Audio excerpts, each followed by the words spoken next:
Namaste to all of you. I'm today going to interact with one of the most influential human beings on the globe today, Subhash Patri. This conversation, we have termed it as Birth and Death, Conversations on Life. And Patriji is known for his straightness, not a kind of blunt straightness, but a straightness that is so refreshing. I've had the privilege of interacting with him in fun, in humor, in lightness, and also in the profoundness of community meditations. This is an opportunity for all of us to understand a few things about birth and death in these conversations on life. Patri sir, thank you so much for being here, sir. Namaskar. Sir, when I was planning this conversation, I was looking at what should I converse with Patriji on. Because I think when we met last time, you spoke about how not being in complaint is Buddhahood. And before that, when we met, not wanting anything is meditation. It has had a profound impact in your simple expressions. It has had a profound impact on my life, the way I interact with my children, the way I interact in my business and all. This is an opportunity for me to interact with you and bring it to the world the kind of influence that spirituality and especially specifically meditation can have on all human beings. But I'll begin with some specific questions, sir. Now, one of the most important questions I have in my mind is, where does actually life begin? Does life begin with birth? Or is life, even before birth? Where does life actually begin? Before you came into this room, were you living? I was. Okay, same thing with this. Before we come into this body and this world also, we were living. You are living. So, life is beginningless, Correct? and endless. Uh-huh. That's why it is called as Anadi Ananta. Mm-hmm. Life is beginningless. Correct, sir. And endless. Yeah. So, we understand that conceptually, sir. And when we have to understand that conceptually only, okay, then slowly to come into our experience. Okay. First of all, you think of going to America conceptually. Somewhere there is America. Mm-hmm. But then, when you were a child, America was there. But Correct. when you become an adult, you may plan to go to America. Very true. Then you may go to America and come back many times. Right. Same thing also. Right. We don't have any conception about life. Mm-hmm. We think that life begins with the birth from our mother's womb. Correct. And when we go to death, that is the end of it. That is a normal conception. But as we evolve in spirituality and meditation, you see much bigger picture, and you will understand finally that you are beginningless and endless. Yeah. I get that. Yes. So even when we don't experience it, it is important to have this conception. Yes. Even when you don't have, see, have you gone to the moon? No, not at all. But you know about the moon, isn't it? Exactly. You should have knowledge about the moon. Yes. Similarly, that knowledge is very important. I get that. Have you seen Akbar? Not at all. But do you know about Akbar? I know. I've studied. Should you know or should you not know? I should know about Akbar. And so, even when you can't see Akbar now, you can know about Akbar. Very true. Similarly, even when you don't know about life before birth and life after death, you must know about it. Beautiful, sir. So the very conception itself will open up a lot of possibilities for us in life. Yes. When we sense that life doesn't have a beginning, doesn't have an end, it is Anadi Ananta. Now, imagining that we don't have such a conceptualization, how will life be? Horrible. We experience tension. We experience stress. Yes. Every minute is a tension. When you think that birth is a birth and death is a death. That's right. But when you understand that birth is not the birth and death is not the death, there is no tension. There is only play, lila. Beautiful, sir. Beautiful. So in a way, what you are saying is that our quality of life, the way we experience life, is directly connected to the way we experience or the conceptualization about Anadi and Ananta. Your life pattern directly follows your conceptual patterns. Okay. For example, if you are a communist, there is no God for you. Very true. Your life is horrible. So you can kill anybody and get rid of anything. Correct. Because there is no God to punish you. Correct. But when you understand that there is a God and you have to follow the law of karma, that whatever action you do will have repercussions, your whole actions will change. That's right. That's right. So your concepts determine your life patterns. I get that, sir. Exactly. You know, the way we think, the way we conceive the world actually determines the way we live our life, the patterns that we follow. I get that. So, what is that your concept of life and death? That's very important for every person. If you have you can have two kinds of concepts. You can have a right concept, you can have a wrong concept. If you have a wrong concept about it, which is not in line with the truth of the subject, Correct. then you will have an unhappy life. That's right. And if your concept is on the right track, Correct. is aligned rightly Yeah. with the actual truth, then your life is very smooth. Can I venture to ask you, sir? Do you remember as a bifurcation between your life before enlightenment and after enlightenment? Of course, so. How is it different? See, before enlightenment, my enlightenment, Yeah. I was searching for enlightenment. Sometimes very consciously, sometimes very unconsciously. Very true. But I knew that I was searching for enlightenment. So when I became enlightened, I knew that I became enlightened. I get that. It's like this, when you are hungry, you know that you are hungry. When you have eaten something and the hunger is no more there, you know that there is no hunger. Very true. Same way, when you are not enlightened, you are still confused, you don't know what path to follow in your life. What is your future for you? You are tentative. Your actions are tentative. Exactly. But when you become enlightened, you are no more tentative. Yeah. You are certain what to do, what not to do. Very true. William Shakespeare said, to do or not to do is $1 million question. Correct. Before enlightenment. Correct. But after enlightenment, Yeah. you are definite what to do, what not to do. True. True. So that question doesn't arise. In fact, I think you said right. The ultimate question that we all get into is to do or not to be That's is the it. question. That's it. You know, we are all always entangled in that question, to do or not do and all. That is common for every person who is not yet enlightened. Okay. And that question doesn't at all. That question gets dissolved once you become enlightened. So, since we were talking about birth, none of us have, at least I don't have the memory of my childhood. Nobody has. Nobody has. See, when they come into meditation, Buddha had got no idea. Only when at the age of 29 he started search for truth. Okay. Then by the age of 35 he got enlightenment. Acha. So it took 5.5 years for him Okay. after he began the sincere search. So it takes time. For Mahavir it took 12 years. For you and I it will take different times. Correct. For everybody it's a different time. Once they begin the search, then they complete the search. I get that, sir. So the time depends upon your own circumstance, your past lives. That's right. Your determination and all these things. So, when we were born, I mean, we were born to a particular parent, in a particular community, in a particular region, to a particular kind of economic status and all. In fact, we don't have any control on the kind of life that we choose to when we are born. That's the way we think. We think. But when you become enlightened, you will understand that you have chosen your own parents, you have chosen your own birth, whether with eyes or without eyes, you choose. Okay. Sometimes you choose your own. You want to be raped and you understand what is getting raped. So you plan even that. And come here. So many things you plan. Every important twist and turn in your life you plan. But you will understand this only after your enlightenment, not before. That's right, sir. These are common things for everybody. Right. Now, given these circumstances, which is our life is actually predetermined in a way, pre-planned in a way, and it has a design, and there is a choice that we have made of the parents or the kind of, including experiences of rape, as atrocious as that. There is a choice that we have made. In that choice, there is an aspect of learning that we are inviting ourselves into. We want to experience that, or it is like in a film movie. You say somebody chooses to be a villain. Yeah. Then he has to rape somebody. Correct. He has to kidnap somebody. Correct. He has to murder somebody. True. But all these are actions. True. That's true. Only in a drama. Yeah. So all the world is also a stage. We are all here to act. So from the other side, it's all a drama. Correct. So you choose your own experiences. Whatever you want to undergo.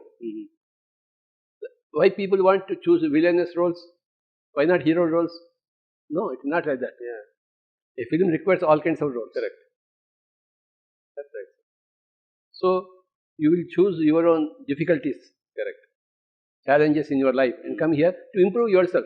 That's right. See, if you are as an actor, if you are good as a hero, then you must be good also as a villain. Very true. Because you are acting it out. You are just acting it. Correct. And you jolly well it act is it your out. action capacity that you are testing. Correct. Okay. Whatever be the role. Whatever be the role. Whatever be the role, you act it out. You may act like a madman also. Correct. So now, these are all very, very interesting. I mean, the way you are talking, if I listen to all these things on a train conversation or just sipping tea somewhere with friends and I listen to this conversation, I don't think I will have an impact. As I sit here with you, directly in touch with you, there is an impact on me. In fact, if you believe me or not, I have prepared with some text. But as I'm conversing with you, you can notice that I'm not even looking into the text. Naturally, you cannot look into the text.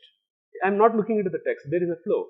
Now, with this, what I want to relate is, parents are there. I am a parent. I have a 17-year-old daughter and a 9-year-old son. And when my daughter was born, I started experiencing anxiety about how my daughter will learn or not, whether she will learn ABCD or not and all. But only when I crossed that stage of being the father of a very young child, I started sensing that it was not necessary, totally unnecessary. Now, you being here and having had one of the finest architectural pieces in India, like Pyramid Valley with beautiful pyramid around pyramid energy and all, what role, sir, do you think that Pyramid Valley can play in adding value to the young parents' life so the children get added value? Pyramid Valley is the best place in the whole world. Yeah. To train every kind of person. You are a parent or a child, teacher or a student, king or kingmaker. Correct, sir. Everybody has to learn from Pyramid Valley. Correct. So Pyramid Valley has got contribution to the whole of mankind. Okay, in every department. Because without spirituality, your material life is always full of problems. That's right. Only spirituality will help you. Correct. And this Pyramid Valley is the headquarters of spirituality, the headquarters of spiritual science, the headquarters of spiritual compassion, spiritual temper. So everybody should come here. Yeah. Parents and children, both. Yeah. So as parents come here, I am very sure that parents will evolve. They will experience something within themselves which will help them expand. Yes. Now, in that expansion, that's what I have experienced in my life.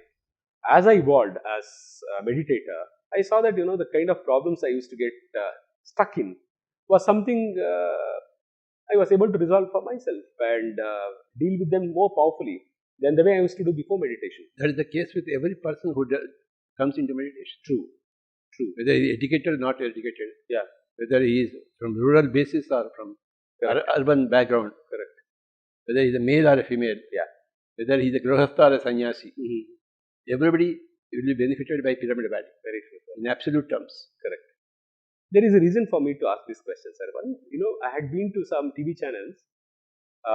They had called me to interact about some WhatsApp, video that was circulating around about a child being mistreated.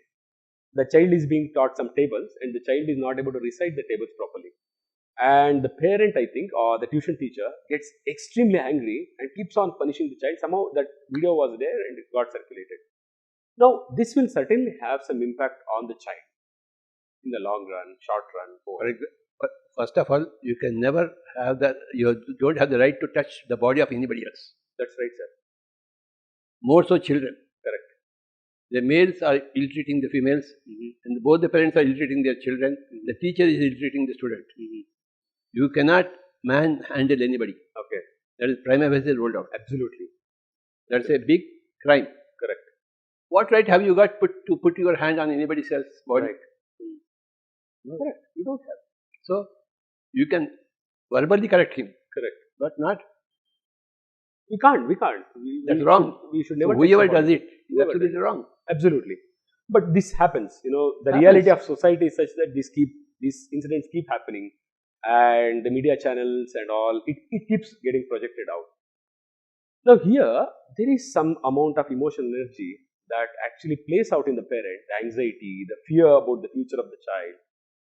All these things play out in such a way that the parent thinks that the parent really is doing something good for the child. No, that's why we need meditation and enlightenment to know what is good and bad. Before enlightenment, you think the good is bad and the bad is good. Correct. For example, the doctors say, for strength, eat meat. Correct. It's wrong. They are advising for so-called good reasons. Correct. But actually, it's a very bad thing Very true. to kill animals and eat. Correct. So they don't know what is good and bad Very true. because they are not yet enlightened. Very true. Because they never sought enlightenment. Everybody should seek enlightenment, and then they will get enlightenment. Then only after enlightenment you will understand what is good and what is bad. Beautiful, sir. What is good and bad for you is also good for and bad for others. Correct. Correct.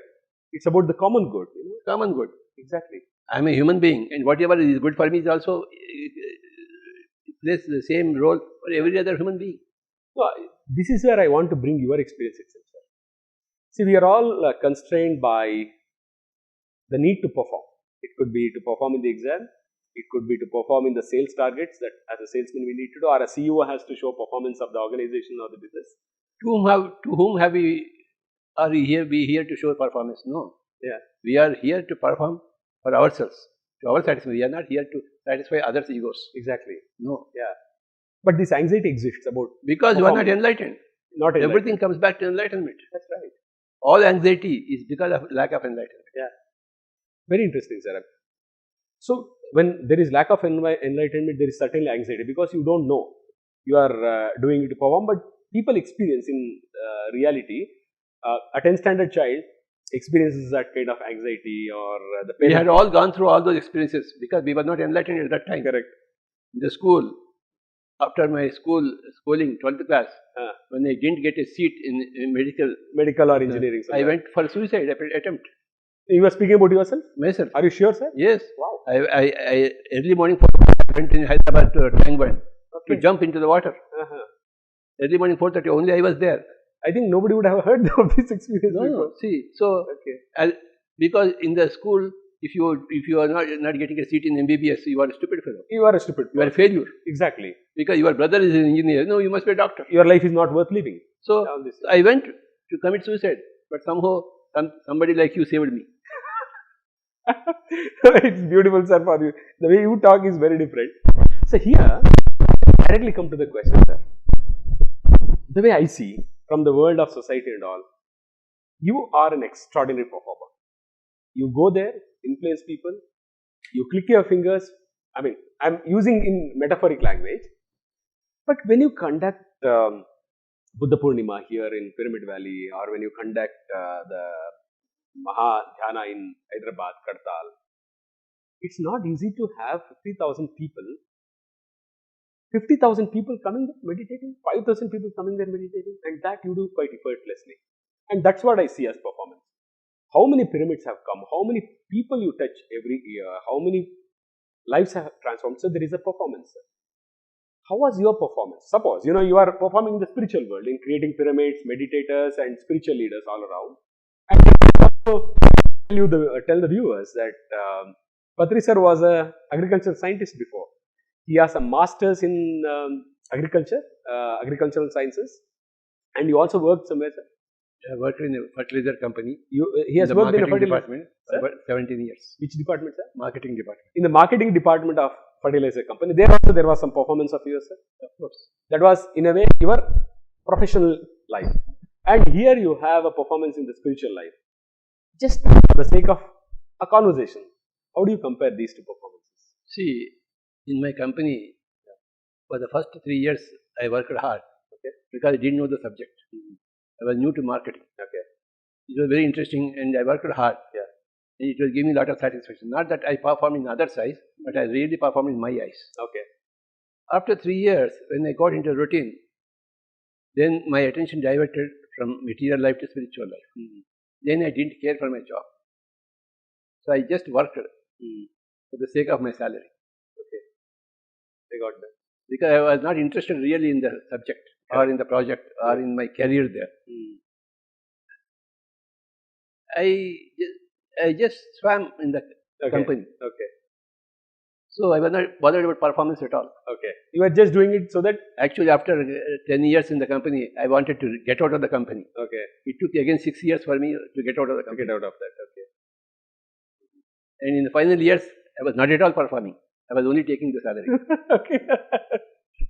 And So- because I was waiting for them to kick me out. I could start my spiritual career very in earnest. More seriously. Yes. Okay. So And ultimately, did they kick you out? finally, Or they did kick me out. I arranged so. So, Patriji has confessed now that he was kicked out of his company. Sorry. I was not kicked out. Okay. Almost that situation was there, so Okay. I kicked myself out. But how was the situation like? I mean, as middle class human beings, we experience some kind of tension when our income goes down and all. How was that experience for you? Or See, I was waiting to get out of the job. I was desperate. I get that. I knew I was the quality of a Buddha. Yeah. So how can a Buddha still be in the palace? Buddha must be on the roads. And so I'm lingering in the palace. I must go onto the roads. I was waiting for that step. So I resigned my job ultimately in the year 1992. 1992. And then I was happy since then, roaming on the roads. Roaming on the roads. Okay. Now I'm coming. not a roadside Romeo, I'm a roadside Buddha. Not a road Romeo, but a road.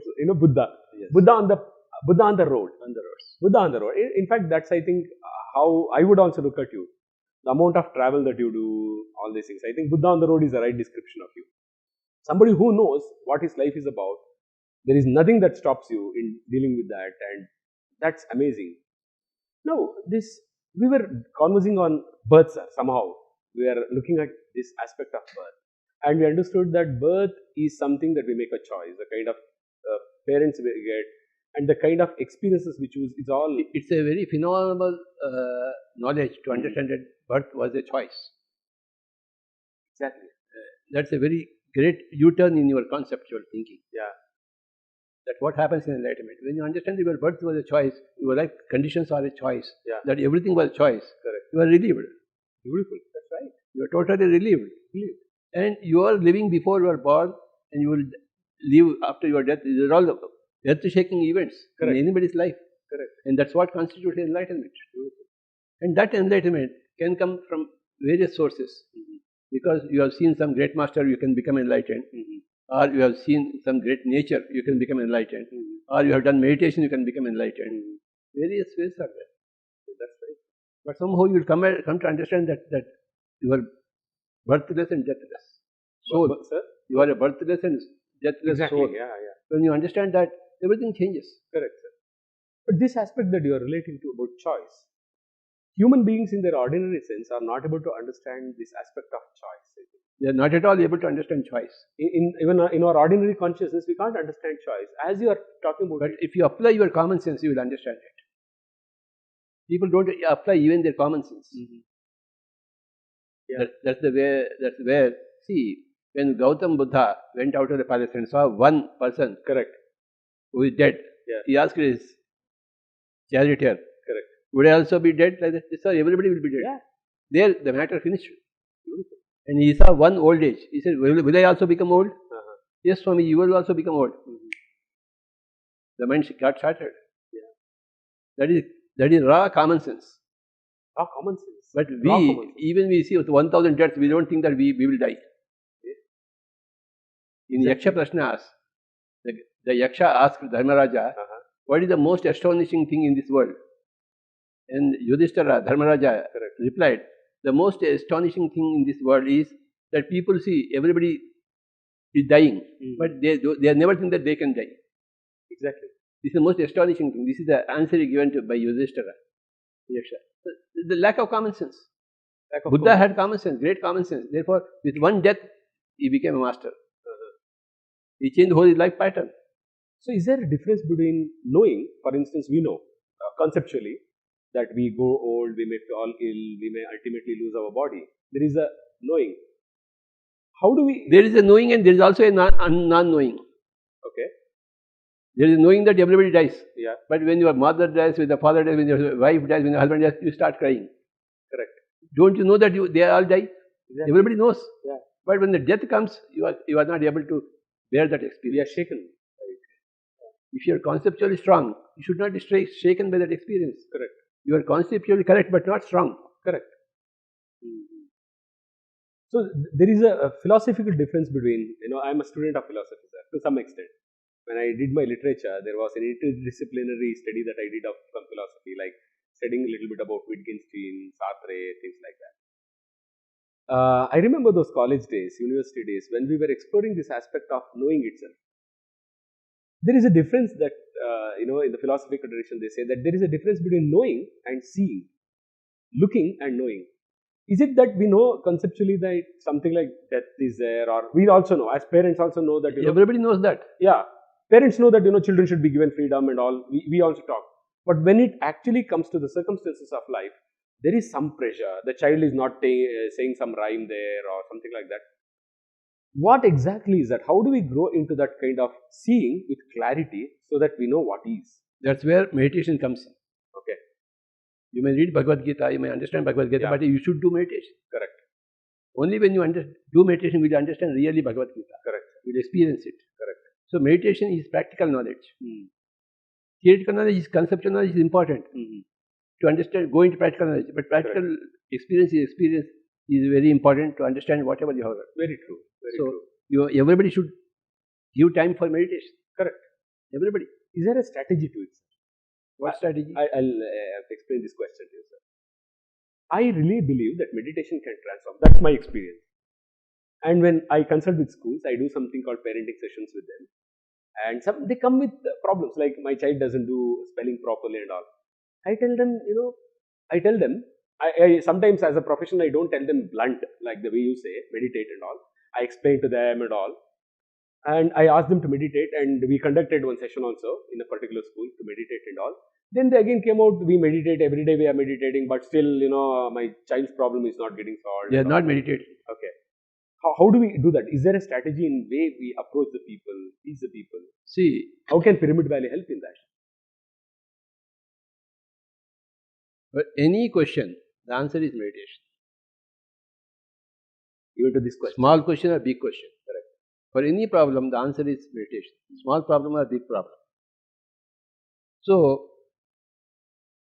and meditation is not so very easy. Correct. It's a difficult proposition.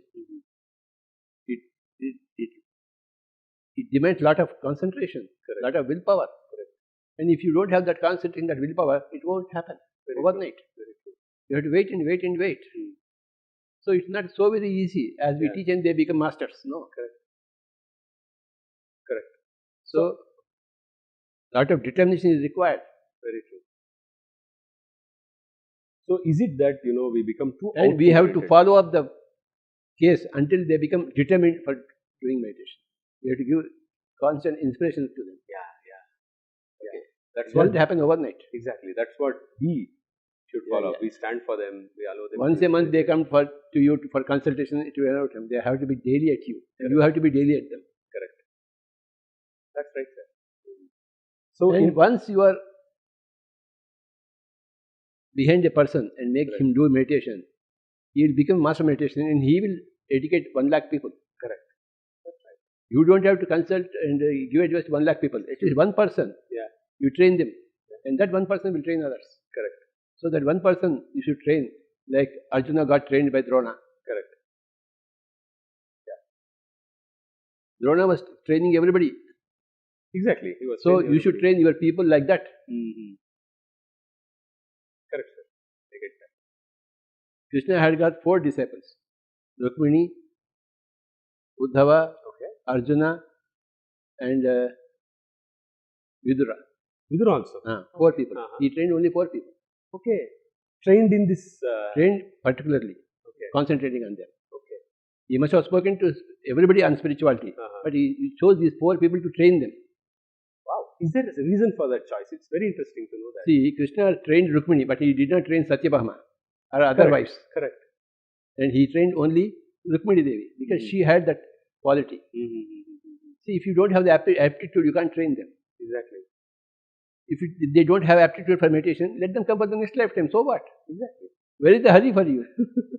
We have got eternity on our hands. When you are enlightened, there is no hurry. Very true. And there is no worry. Exactly. At the same time, you don't waste your time. You don't waste your time. Because you won't waste your time. Krishna will not waste his time on Satyabhama teaching meditation. he will not listen to him. Exactly. Rukmini will listen to him for meditation. So he will spend more time with Rukmini to teach meditation and no time at all with Satyabhama. In a way, you are saying that the master delicately knows what is important to be done and does it. And what is the attitude and aptitude of others? Correct. It's not what my attitude towards you. What is your attitude and what is your aptitude? Correct. Along those lines I will move. Exactly. And not all people are in a hurry to learn meditation. It's not. Only some people are in a hurry to learn meditation in this lifetime. Yeah. The other people will become thirsty for meditation next lifetime. Correct. So what? Yeah. Your eternity itself. Exactly. You have all the time. So we are not actually behind any person who is not worthy of your attention. True. They must be worthy of your attention. Correct. Yes. I've got my own brothers and children, brothers and their children, and my sisters and their children. Yeah. They are not at all interested in meditation. Okay. But if you are interested, I'll go to Betul and talk to you. Exactly. I heard of you doing that.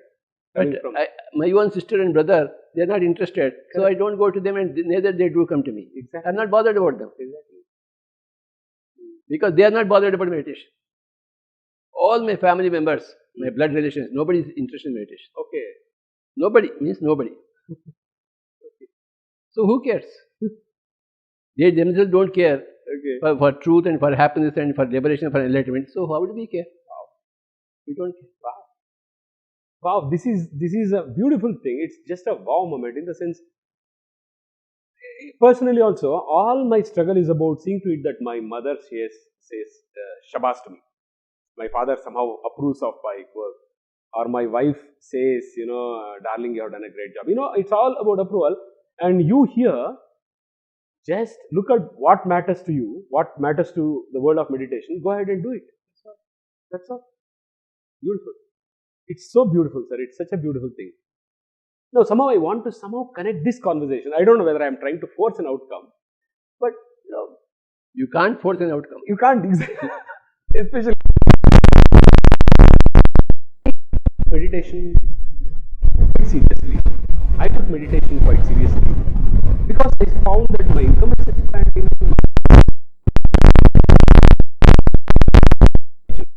I enjoy being with my children. I think some of my friends, even in Pyramid Valley, have seen how I take my child to a trekking or how I spend time with them and all. Amazing. For me, one of the motivations I have for meditation is that I am calm so that I can participate with my children. That's one of the motivations. Having motivation for meditation. What do you say about this, sir? This is a motivation. I want to have a great life with my children. Your motivation for meditation comes from past lifetimes. Okay. If you have not done any meditation in the past lifetimes, a little motivation might come to you in this lifetime, but not much. Okay. Everything is a gradual affair. Beautiful. Nothing falls from the sky. So you and I were motivated into meditation many lifetimes back. That's why we are having a conversation on meditation here like this. Otherwise, this wouldn't happen. This would never. It would never happen. Beautiful. It's very profound to understand that your motivation is not motivation that has come now. It has a profound background to it. I think I was looking at the question of motivation. And Patriji, I think, has uncollapsed this. I thought, I am motivated to meditate because I find peace. I find it easy to deal with my children. Not that I don't get angry or not that I don't get frustrated, but there is a way in which I am dealing with powerfully. So that's what I thought motivates me. And motivation is, there are a lot of motivational talks. It's a huge industry. And my motivation for meditation comes from there. So, is it good to have that motivation, or I want you to give an understanding on that, sir. This concept of motivation. Motivation is a very good word, very good concept. Everybody should be motivated. We should make all our efforts to motivate everybody all the time. Given all that, motivation for meditation, enlightenment comes only from past lifetimes. In Bhagavad Gita, Krishna says, bahunam janmanamante gnanavan mam prapadyate. Okay. Some. Bahunam janmanamante, and after many lifetimes. Gnanavan, a man who has got some common sense. Correct. Mam prapadyate. Mam means meditation. Okay. He's talking about meditation. He's not talking about his personality. Exactly. He will start worshipping meditation. Mam prapadyate. Mam is not Krishna. I know. Mam is meditation. Yeah. So bahunam janmanam ante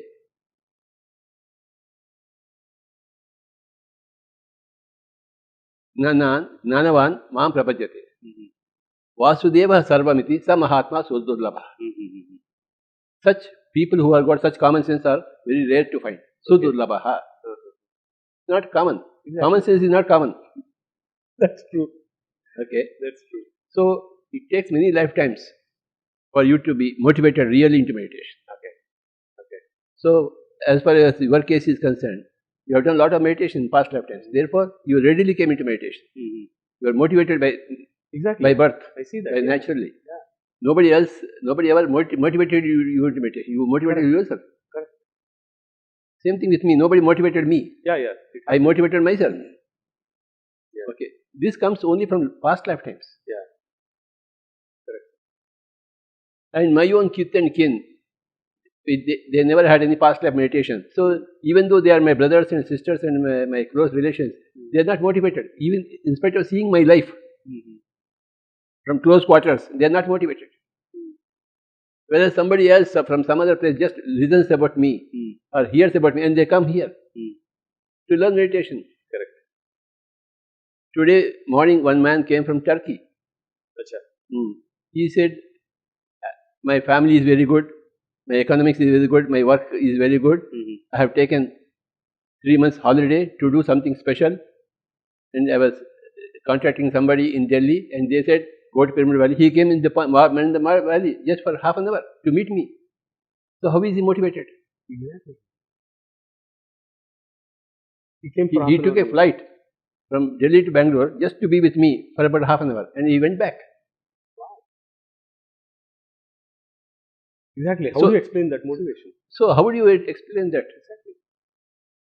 Actually, he was not even search for meditation. He was search for some good time for 3 months. So some conversation he met to our D.L. Shastri from Hyderabad, I know. Delhi. So he said, this man wanted to go to some Dalai Lama, some other place. Because people know about Dalai Lama. Correct. Nobody knows about me. So when D.L. Shastri spoke about me, he took a flight and came here in the morning. Okay. Spent about 1 hour with me and went back. Okay. Good. So that is called a motivation. Correct. Who motivated him? Nobody. His own previous life samskaras made him take that decision. That's right. You can't explain such motivation where people take a 3-hour flight. That is why bahunam janmanam ante. Exactly. Gnanavan mam prapadyate. Vasudeva sarvamiti sa mahatma sudurlabha. Such people are very rare. Very true. It's very rare to get such Very people. rare to get. That's what I told him.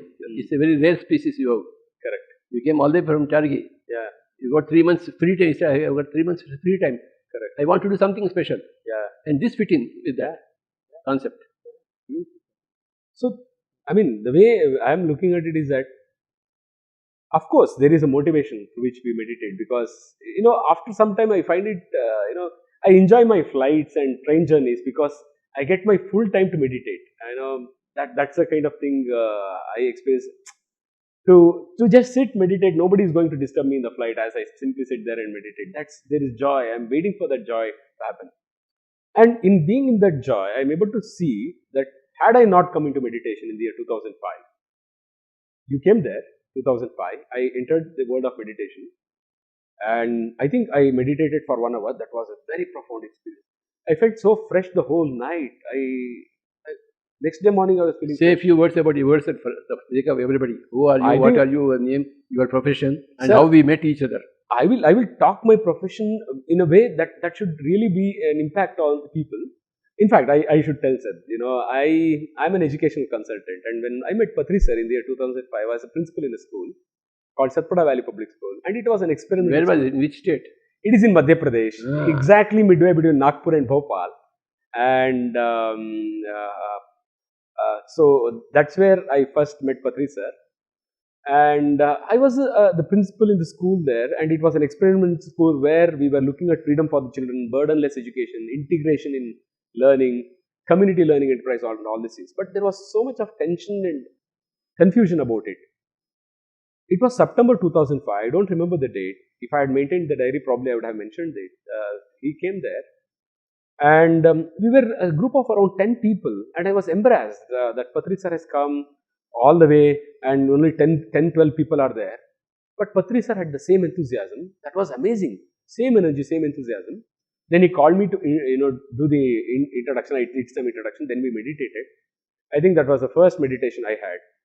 And one experience I can tell you is that before doing meditation, I remember talking to one of my friends where I said, this school is not running well, people are complaining, management is not supporting, teachers simply take off, they just send me an SMS saying that they don't want to come today and all. Struggle. 2 months later, the same person called me and I told him, wow, the school is working wonderfully and all these things. Then the same person asked me to give the phone to my wife because he knows both of us. And then he asked my wife, what? The school has changed so much. My wife said, no, the school didn't change. Jagdish has changed. This is my experience there. So in a way, me being into this world of meditation, I think has protected a lot of children's lives. I have contributed to the lives of children. My own children and my wife, I think the kind of influence I have on them is far better than what it was before meditation. So there is a way in which I'm thankful, I'm really grateful that I'm able to protect the interests of children in the way it needs to be protected. Rather than, as you said initially in the interaction, that we have no right to test them. In fact, I believe that we have no right to even corrupt their consciousness by telling them things that may not make sense in the long run. So I think this conversation is very important for me in the sense that, it is about how we protect what we are meant to do. About, we are taken birth, we do that. But one thing here, sir, I got it because you were there. Because you were there. You had a masterful influence. I went there because you wanted that to happen. What do you mean, sir? Yes. What I mean, I can sense the beauty in what you are saying. But what is that actually? That I remember you saying that. When the disciple is ready, master will appear. So the master will appear only when the disciple is ready. Okay. When the disciple is ready, master will appear. वो चप्पल पार कर आ जाता है. Correct. So that's what happened. Exactly. Because you were ready. I was beautiful. It was a beautiful experience. Yeah. For me. It's a very profound interaction. Sir, for young parents who are about to become parents, who are just married, or who have very young children, who are struggling for admitting First their of all, school. you cannot marry without being a meditator. Okay. You cannot produce children without getting a certificate from me that you are a meditator. Beautiful, sir.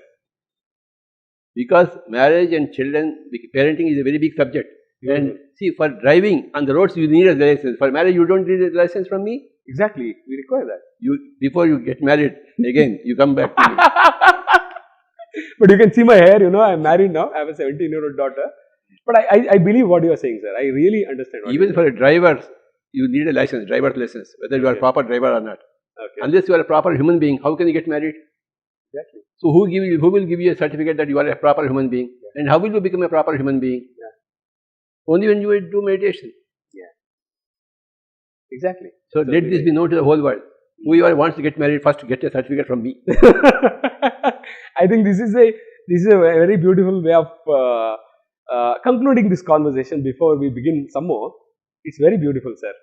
I am very sure that it's not just insightful, but also quite entertaining in the conversation. I look forward for more conversations. Ultimately, before getting married, before becoming a parent, you must come into meditation. After becoming a parent, sir? Before you decide to become a parent, you must come into meditation. Very sure. But some people have become parents now. So better late than never. Better late than never. That's it. That's it, sir. But they are already late. Exactly. But better late than never. I was late. But I am better late than never. I got into that. Sir, thank you so much, sir. I really enjoyed this conversation. It's humor. There is a lot of heat here, but this is profound. Thank you so much, sir. Thanks a lot. Bye-bye, sir. Thank you, sir. PMC நேயர்களுக்கு ஒரு வேண்டுகோள். Video மூலமாக மேலும் ஆன்மீக தகவல்கள் பெற விரும்பினால் subscribe எனும் பட்டனை அழுத்தவும். இதை பற்றிய அறிவிப்புகளை அறிய வேண்டுமானால் பெல் எனும் பட்டனை அழுத்தவும்.